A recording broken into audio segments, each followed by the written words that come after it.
ভূপেন হাজৰিকাদেৱ আমাৰ হৃদয়ত আছে মানুহে মানুহৰ বাবে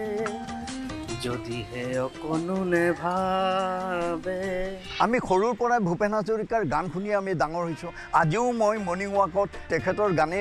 বেছিভাগ সময় গুণগুণাই থাকোঁ তোমাৰ উহা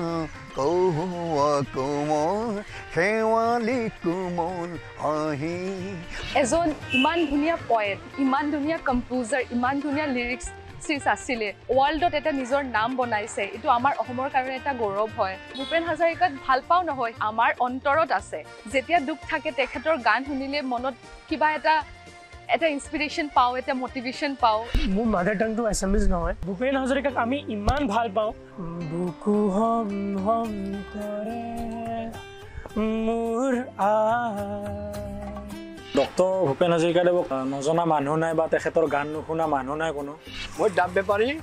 মই ভূপেন হাজৰিকাৰ গান শুনি খুব ভাল পাওঁ গায়ে থাকোঁ বুকু হম হম কৰে মৰাই পয়েটৰ সংগীত সূৰ্য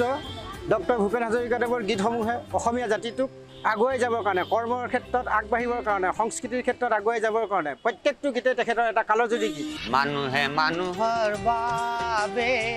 যদি অকণো নেভাবে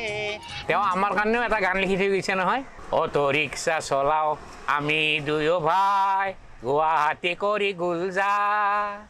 BA পাছ মই সৰু ভাই MA পাছ বেংকত বহুতো ধাৰ আমি অসমীয়া নহওঁ দুখীয়া বুলি সান্তনা লোভিলে নহ'ব ভূপেন হাজৰিকা বুলি ক'লে অসম আৰু অসমীয়াৰ অতি আপোন ভূপেন হাজৰিকাদেৱে এটা টাইমত আমাৰ অসম আৰু অসমীয়াক গোটেই বিশ্ব দৰবাৰত লৈ গৈছিলে তেখেতক বিশ্ব দৰবাৰত লৈ যোৱা এতিয়া আমাৰ গোটেইবিলাকৰ দায়িত্ব আৰু আমি জন্ম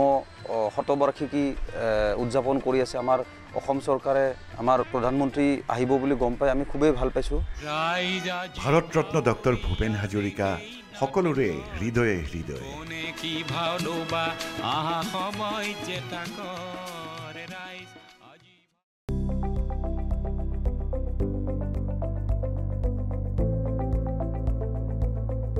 NB নিউজ সহজ সৰল ভাষাত নৱভাৰতৰ কথা